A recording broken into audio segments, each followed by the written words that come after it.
بسم اللہ الرحمن الرحیم، السلام علیکم۔ آپ کو ایک امپورٹنٹ خبر دوں کہ سعودی عربیہ اور بحرین نے لبنان کے سفیروں کو فوری طور پہ ملک سے نکل جانے کا حکم دے دیا۔ لیبنیز انفارمیشن منسٹر جو ہیں انہوں نے سعودی قیادت میں جاری یمن کے اندر جو جنگ ہے اس کے اوپر تنقید کی تھی، اور اس کے بعد یہ سخت قدم اٹھایا گیا۔ اب آپ پوچھیں گے اس میں کیا اہم بات ہے؟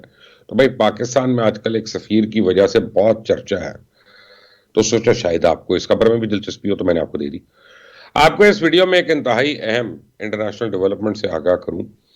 بہرحال پاکستان سول ایویشن نے مین وائل یہ اعلان کیا ہے کہ بھارتی وزیر اعظم کا طیارہ گزشتہ روز پاکستانی فضائی حدود سے گزر کر اٹلی گیا۔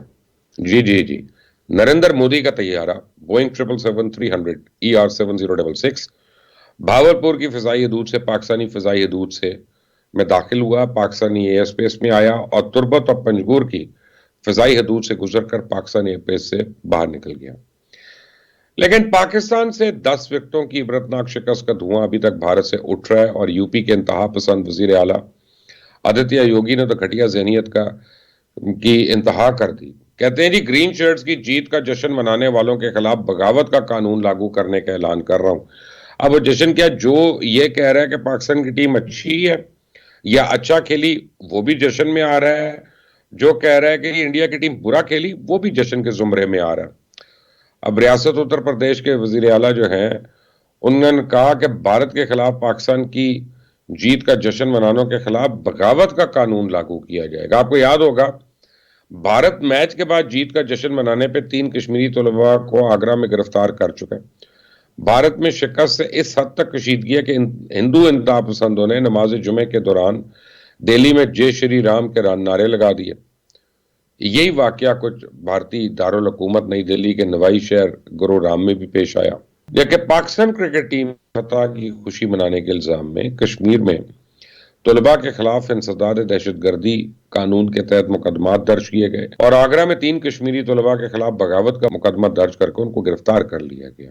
دوسری طرف تائیوان کے معاملے میں چائنا اور امریکہ میں سیاسی تناؤ بڑھتا جا رہا ہے۔ چائنا نے کہا ہے کہ امریکہ نے تائیوان کا کارڈ کھیلنا بند نہ کیا تو دونوں ممالک کے تعلقات خطرے میں پڑ جائیں گے۔ چائنی وزارت خارجہ نے انکشاف کیا ہے کہ امریکہ تائیوان کو اقوام متحدہ کا رکن بنانے کی کوشش کر رہا ہے، جو امریکی وعدے کی صریحاً خلاف ورزی ہے۔ اب تائیوان چائنا کا حصہ ہے اور امریکہ اسے ہر کسی قدم اٹھانے سے باز رہے۔ اس سے پہلے پریزیڈنٹ بائیڈن نے آسیان کانفرنس میں خطاب کرتے ہوئے چائنا پہ کڑی تنقید کی۔ امریکن پریزیڈنٹ نے تائیوان سے متعلق چائنیز رویے کو امن کے لیے خطرہ قرار دیا، لیکن اب تائیوان میں امریکن آرمی کی موجودگی کے انکشاف نے جلتی پہ تیل کا کام کیا، جس پر چائنا نے امریکہ پر شدید رد عمل دیتے ہوئے اسے ناقابل قبول قرار دے دیا۔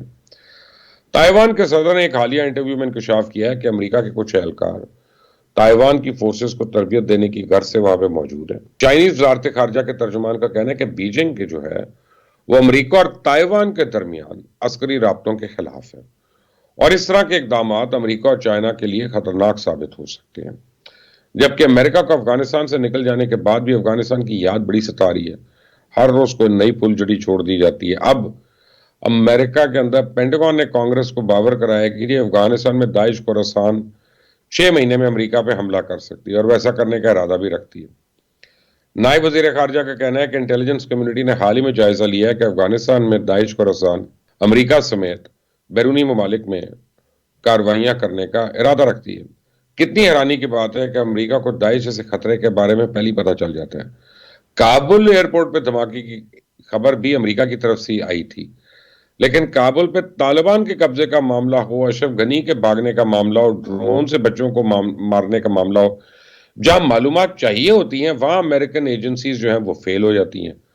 لیکن اس طرح کے حملوں کی پھلجھڑیاں ہر روز چھوڑتے رہتے ہیں۔ امریکہ نے سابق امریکی نمائندے خصوصی برائے افغانستان زلمے خلیل زاد سے افغانستان میں تاریخی شکست کے بعد استعفیٰ بھی لے لیا، لیکن اب زلمے نے اعتراف کیا ہے کہ امریکہ افغانستان میں جنگ ہار رہا تھا، اسی طالبان کے ساتھ مذاکرات کیے۔ ان کا کہنا ہے کہ جی واشنگٹن نے صورتحال دیکھ کر فیصلہ کیا کہ دیر میں مذاکرات کرنے سے بہتر ہے پہلے کر لیے۔ اشرف غنی حکومت کے افراد کو نئی حکومت میں شامل کیے جانے کا امکان تھا، لیکن اشرف غنی کے ملک سے فرار ہونے پہ سب کچھ ختم ہو گیا۔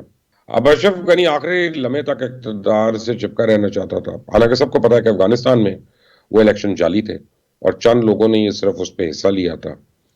افغان صدر اشرف غنی کی بے حسی افغان اشرافیہ کی مطلب پرستی اور افغان فوجوں کی جانب سے طالبان سے لڑنے کے عزم میں کوتاہی ایسے اسباب تھے جن کی بنا پہ اگست میں طالبان کو موقع ملا کہ وہ تیزی کے ساتھ پیش قدمی کرتے ہوئے پورے ملک میں قبضے جما لیں، جبکہ امریکہ اشرف غنی کو دوبارہ انتخاب کی بجائے عبوری حکومت چاہتا تھا اور جسے دونوں سائڈ تسلیم کریں۔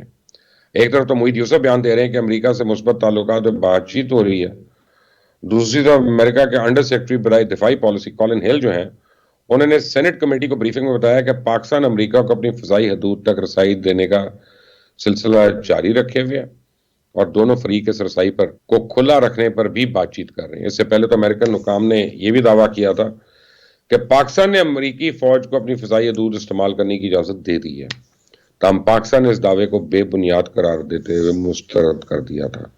اب پتہ نہیں یہ کیسے مذاکرات ہیں کہ وہ پاکستان کے راز کھولتے جا رہے ہیں اور ہم کہہ رہے ہیں کہ مثبت تعلقات پہ بات چیت ہو رہی ہے۔